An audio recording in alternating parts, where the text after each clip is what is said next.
Alors, sur ces pages, je vais mettre une numérotation que je vais placer ici, sur la page, à cet endroit-là. Mais j'ai juste un problème, c'est que il y a du texte à cet endroit-là. Donc, sur toutes les pages, je voudrais que les blocs remontent. Le bas du bloc doit remonter sur toutes les pages. Heureusement, je travaille avec un gabarit. Je ne vais pas devoir le faire sur chaque page. Alors on y va. Pour remonter, pour faire plus d'espace dans le bas des pages, pour pouvoir mettre la numérotation automatique, on va double-cliquer sur le gabarit master.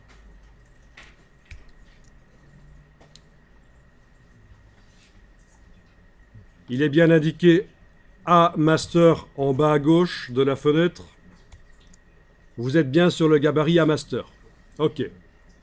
Ensuite, vous allez modifier les valeurs de marge. Vous allez dans Layout, Margin and Columns. Et je vous demande de ne rien faire quand vous êtes arrivé dans cette boîte. Donc, on va modifier les marges sur le gabarit. Et normalement, ça devrait les modifier sur toutes les pages. Donc, c'est dans le menu Layout, Margin and Columns. Alors, pourquoi je vous demande de ne rien faire? Parce qu'avant de modifier les marges, il faut faire ceci. Enable Layout Adjustment. Comme ça, quand on va modifier les valeurs de marge, le bloc qui colle aux marges va se redimensionner automatiquement. C'est la mise en page automatique. La mise en forme automatique des blocs. Vous avez fait ça, vous avez coché Enable Layout Adjustment. Vous allez casser la chaîne ici, de manière à pouvoir modifier seulement le bottom. Quand vous faites ça, vous devriez remarquer que, surtout si vous avez la case Preview enclenchée, vous devriez remarquer que le fond de la page remonte. Voilà. Ici, j'enfonce la touche majuscule pour aller plus vite. Ça fait de 10 en 10, vous voyez. Le fond de la page remonte. Sur le gabarit, le bloc se redimensionne avec. Et sur toutes les pages, il y a plus d'espace sous le texte. Ben oui, puisque ça subit le gabarit, ce bloc texte sur les pages. Voilà, donc je récapépète la procédure. Double-cliquez sur un master, allez dans Layout, Margins and Columns, enclenchez Enable Layout Adjustment, casser la chaîne, mettre une valeur de marge inférieure, plus grande. On clique sur OK, c'est fait. Je vais voir sur les pages, c'est bon. C'est pas bon. Pourquoi est-ce que ça a remonté? J'ai mis 0. J'ai foiré. 12,7, voilà. OK. Voilà. Je vais voir sur les pages. C'est bon. N'oubliez pas d'enregistrer ce document.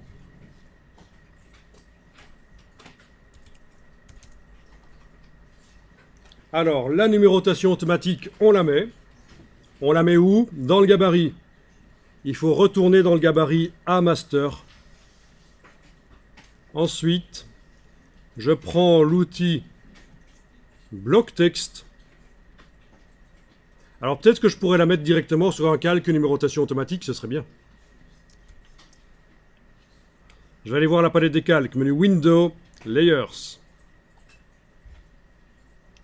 Window Layers. Tiens, mon bloc texte, il est bien sur le bon calque. Oui, il est bien sur le calque texte, c'est parfait. Là, je vais créer un nouveau calque dans la palette des calques que je vais appeler numérotation ou numbering si vous voulez faire en anglais.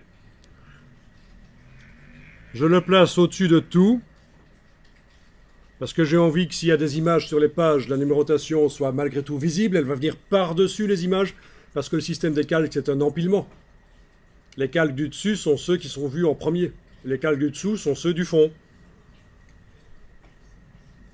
Donc, calque numérotation. Je verrouille par sécurité les deux autres calques. Alors, regardez, je vous montre, vous allez tester après. Je prends l'outil texte. Je trace un bloc ici. Dans ce bloc, je vais aller mettre un signe spécial de numérotation. Clic droit. Insert Special Character, Markers, Current Page Number.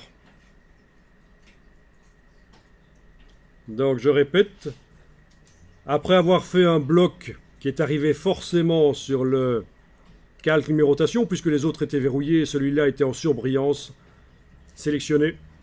Après avoir fait un bloc avec l'outil texte par clic et glisser, je fais un clic droit, Insert Special Character, Markers, Current Page Number. Et vous avez un signe A qui apparaît. Ça n'est pas du tout la même chose que si j'avais tapé A majuscule, bien entendu. Parce que ce signe A, si je vais voir maintenant sur les pages, il correspond à des numéros automatiques. Suivant la page, ce signe A se transforme en 8, 9, 7, etc.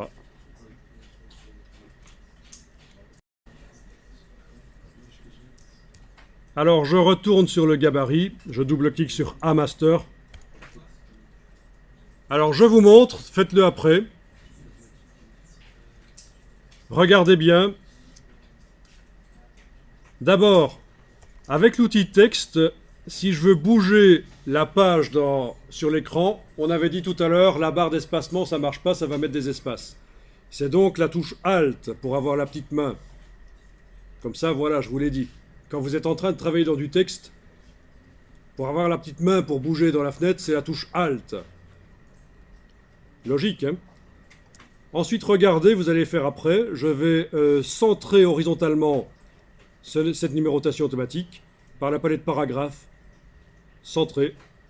Je vais le centrer verticalement par Objet Text Frame Options. Vous avez ici le centrage automatique vertical justification. Center. Et voilà, il est au centre. Double centrage horizontal vertical.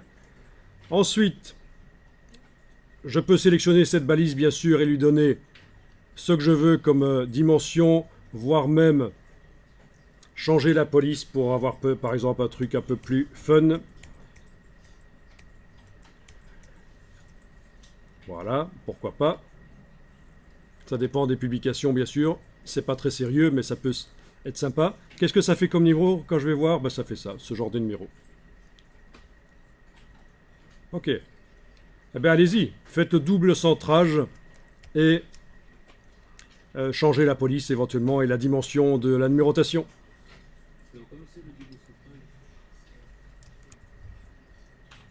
Donc, double centrage grâce à la palette paragraphe et objet text frame options, ici vertical justification center. Ok. Alors on se dit, mais à quoi ça sert? Parce que de toute façon, le bloc, il n'a pas de couleur. On le voit pas. Ben oui, mais je peux lui mettre une couleur. Voilà.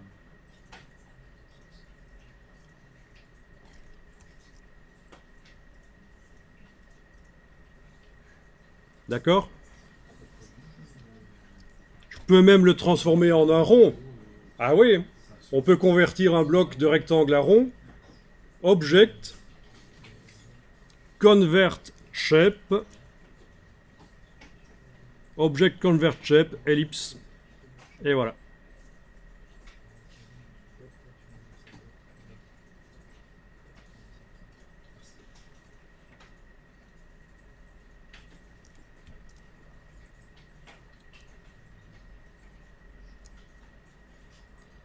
En fait, dans InDesign, vous allez pouvoir faire des numérotations vraiment créatives. Et là, c'est encore rien ce qu'on a vu. Hein, parce qu'on pourrait aussi se servir d'une image de fond, plutôt que d'un bloc coloré, mettre un autre bloc avec une image sous la numérotation. Vous êtes très très libre de faire ce que vous voulez au niveau du design.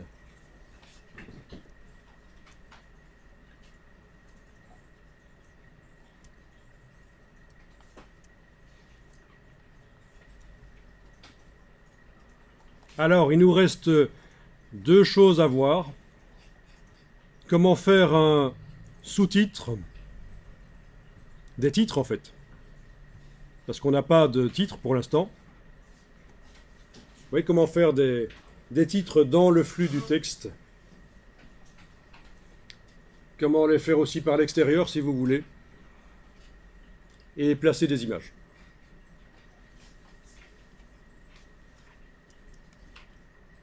Enregistrez votre document. Donc vous regardez et vous allez faire après. Je vais aller sur la page 1 ici. Voilà, page 1.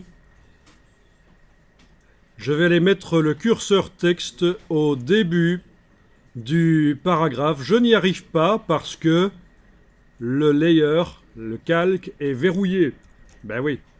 Alors je verrouille numérotation, je déverrouille texte. J'arrive à mettre le curseur dans le bloc texte qui est sur le calque texte. Pas de problème. Ensuite, retour chariot, c'est-à-dire la grosse touche sur le clavier, ce que vous appelez la touche entrée. Puis je reviens dans le paragraphe vide que je viens de créer. Tout ça, vous allez faire après. Open your eyes, ouvre tes ouilles pour l'instant. Je tape un titre. Évidemment, visuellement, ça ne se voit pas que c'est un titre. Il a le même aspect que le reste. Je le modifie. Je le sélectionne avec l'outil texte, y compris sa balise. C'est important. C'est une erreur dans InDesign quand on modifie un paragraphe de titre, de ne pas modifier aussi sa balise. Et je le formate, c'est-à-dire que je vais le faire par exemple plus grand. À la place de 13 points, bon, il va passer à 22 points. À la place de Garamond Pro, il va changer, ça va être autre chose. Voilà. Par exemple ça. À la place d'être en noir, il va être en bleu. Voilà, donc j'ai fait un titre. Alors évidemment, s'il est plus long, il va s'étendre sur plusieurs lignes.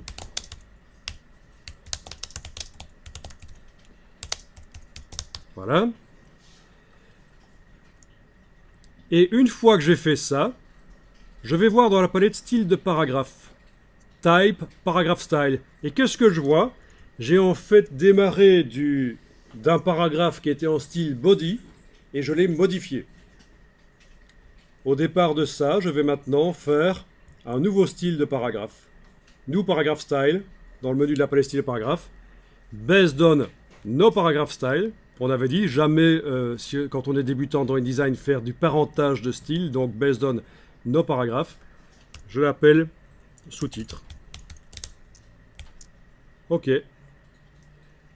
Je lui applique le style sous-titre. Voilà, donc voilà ce que vous devez faire maintenant. Faire un paragraphe vide avant les autres. Pour y arriver, il a fallu que je déverrouille le calque texte. Taper dans ce paragraphe vide un titre. Le formater en sélectionnant tout, y compris sa balise. Et lui donner une couleur différente, une taille, une police différente éventuellement. Et ensuite, dans la palette Paragraph Style, faire un nouveau style de paragraphe qu'on va appeler sous-titre. Donc au début, pour créer le paragraphe vide, je vous ai dit d'enfoncer la touche Retour chariot. C'est pas la touche Enter qui est en bas à droite sur le clavier, c'est vraiment la grosse touche sur le clavier. La touche Retour chariot, ce qu'on appelle Carriage Return. Ça veut dire la même chose en français et en anglais. Pourquoi est-ce qu'on appelle ça Retour chariot? C'est un truc qui vient des anciennes machines à écrire, que vous voyez encore parfois dans les musées et les brocantes. Et en fait, quand on arrivait au bout de la ligne sur ces machines à écrire, d'accord, au fur et à mesure qu'on tape, évidemment, le chariot, qui est le rouleau ici, se déplace vers la gauche. Parce qu'on tape vers la droite de plus en plus. Logique, hein? Et puis on a la petite manette qui permet d'un coup de la main de ramener le chariot complètement vers la droite. Donc on recommence la ligne suivante et par la même occasion ça saute une ligne, quoi. C'est ça le retour chariot. C'est ça l'explication de cette touche bizarre que vous avez sur le clavier avec une flèche qui tourne. C'est ça. Et vous avez plein de trucs comme ça en infographie, des choses qui vous paraissent bizarres, on ne sait pas d'où ça vient. C'est des transpositions d'anciennes techniques vers l'informatique.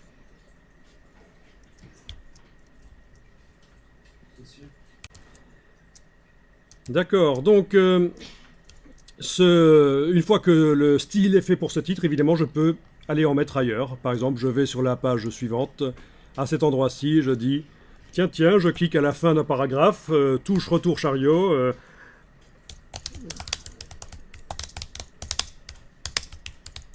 Voilà. Et j'applique le style. Et voilà, j'ai un sous-titre.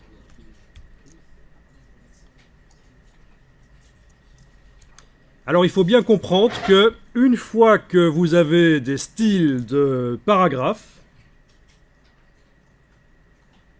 d'accord, style body, hein, là, tout cela, et là le style sous-titre, une fois que vous avez les styles de paragraphes, si vous voulez modifier l'aspect du document, il faut y aller par les styles.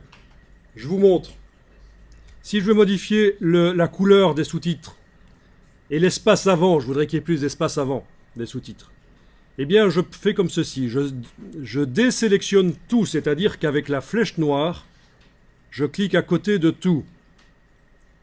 Rien n'est sélectionné avec la flèche noire quand on clique à côté de la page. Et ensuite, je vais double-cliquer sur le style, par exemple sous-titres, et là vous retrouvez tout ce qu'il y avait dans les palettes caractères et paragraphes, mais vous les retrouvez présentés différemment. Notamment la couleur des caractères, si je veux que ce soit rouge, ben voilà, je mets rouge. Case preview coché, voilà. Si je veux ce qui est plus d'espace avant, je vais dans spacing, et là j'ai le space before, qui correspond à une chose qu'on avait dans la palette paragraphe. Space after, si je veux, voilà. Si je veux changer la taille des caractères, basic character format, je peux changer la taille des caractères. Si je veux changer l'alignement, indented spacing, left, voilà. Le décalage à première ligne, etc. etc. La césure, pour qu'il n'y ait pas de coupure de mots, je peux aller dans hyphenation, qui est césure, et décocher hyphenate, voilà, etc. C'est le principe. Quand vous avez un texte qui utilise des paragraphes, vous allez pouvoir modifier l'aspect de tous les paragraphes d'un coup en y allant par les styles. Et pour ça, il faut donc, je répète, cliquer à côté de tout pour désactiver, pour qu'il n'y ait rien qui soit sélectionné. Allez double-cliquer sur le style que vous voulez modifier. Donc là, j'ai double-cliqué sur sous-titres, ce que je viens de faire là juste avant. J'ai été changer la couleur des caractères, j'ai été changer le fait que ce soit en left, donc en drapeau plutôt qu'en justifié. J'ai été changer quoi encore? Ah oui, j'ai mis de l'espace avant, space before, j'ai un peu augmenté l'espace après, j'ai mis le décalage de la première ligne à 0. En fait, c'est vous qui voyez. Et c'est ça un peu la difficulté, c'est que tout ce qu'on avait dans les palettes caractères et paragraphes est présenté différemment dans la boîte des styles. Il faut un peu s'y retrouver, quoi. Donc la suite, vous regardez, je vais travailler sur le calque des images, je verrouille le calque texte, je déverrouille le calque image, je travaille sur le calque image. Bien. Je vais aller chercher des images et les amener. Alors, File, Place, vous ne faites pas, vous regardez, vous essayerez ça plus tard. File, Place, mes images sont là, clic, majuscule, clic, je les active. Sinon, si elles sont séparées avec des fichiers qui sont entre, soit vous classez par genre, comme ça elles sont toutes ensemble, les images, soit vous faites CTRL-clic, plutôt que majuscule-clic. En tout cas, voilà, là j'ai 4 images qui sont dans le curseur. D'accord? Je les amène toutes les 4. Voilà. Je vais prendre par exemple celle-là, la déplacer sur cette image-là, sur cette page-là. Je vais la faire plus grande. Avec la touche majuscule, avec l'outil de transformation, j'agrandis. Et je la fais déborder en dehors des limites de la page. Je la fais déborder en dehors des limites de la page. Si je veux que les images aillent jusqu'au bord de la page, c'est bien ça. Ensuite, avec l'outil flèche noire, je vais recadrer. Donc toute la partie droite ici ne m'intéresse pas. Je la fais déborder de la page aussi. Vous voyez le cadre noir de la page là? À ne pas confondre avec les marges qui sont en rose là. Donc on a bien l'image qui déborde de la page. Ensuite, je peux cliquer au centre ici et aller la déplacer. Voilà. Quand je regarde en Preview, voilà ce que ça donne. Vous avez donc une mise en page qui est quand même déjà un peu professionnelle avec des images comme ça qui vont jusqu'au bord des pages. C'est bien, il faut en profiter vraiment. Si vous avez la possibilité de faire des images qui vont jusqu'au bord des pages, ça donne un côté pro. Il ne faut pas oublier que sous cette image, il y a du texte. Voyons un peu quel est le texte qui est là-dessous. Ça commence par excès. Ok, je remets là. Pour que le texte passe à la page suivante, je dois aller dans la palette Window Text Wrap et dire qu'elle habille, elle repousse le texte. Voilà. Donc sur la page suivante, normalement, j'ai le mot Excess qui est à la première colonne. Ben oui, il n'y a plus de texte sous l'image. Parfait. Et donc tout le jeu va être de faire ce genre de choses. Je vais aller rechercher une autre image. Là, je vais la sélectionner. Commande X, CTRL X sur le PC. Je vais aller la coller sur la troisième page. Tiens, je vais dire sur la troisième page, cette image, elle est plein écran. Donc avec l'outil de transformation manuelle, je l'agrandis, plein écran. Voilà. Ok, voilà ce que ça va donner. Toujours enclencher l'habillage pour que le texte qui est en dessous passe à la page suivante. Sinon, je perds du texte. Voilà. Ok. Je vais aller chercher à nouveau une autre image. Et en fait, voilà, ça c'est le secret d'un bon document InDesign. C'est-à-dire qu'il faut de la structure. Vous avez ici un document très structuré avec 4 colonnes. Mais si vous faites toutes les pages 4 colonnes, c'est ennuyeux. Il faut donc amener de la diversité en amenant des images qui ne sont pas toujours de la même, qui sont pas toujours positionnées de la même manière sur toutes les pages en fait. Hein. Ça peut être une image qui va comme ça entre 2 colonnes, avec de l'habillage et une marge. Voilà, elle est un peu trop grande, mais bon.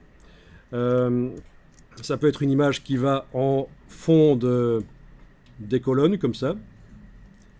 Ok, avec la flèche noire, je vais agrandir par là. Double-cliquer pour travailler sur l'image. Outil de transformation, c'est ce qu'on a fait au tout début tout à l'heure. Voilà.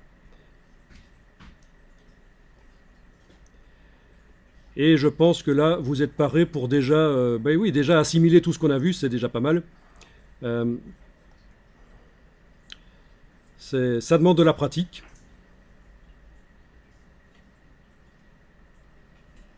Voilà. Voyez? Donc au niveau mise en page, amener de la diversité grâce aux images qui vont déborder parfois, être pleine page parfois, être en bas de 2 colonnes ou de 3, etc. Donc c'est vous qui voyez comment vous allez faire les choses. Normalement, pour apprendre InDesign, il faut beaucoup plus que ça, de temps. Mais comme je vous ai dit, il s'agit ici que quand vous êtes dans les années supérieures et que vous ne faites pas de la communication graphique nécessairement, vous faites du jeu vidéo, vous faites de la 3D, mais quand même que vous n'utilisiez pas Photoshop pour faire de la mise en page, quoi.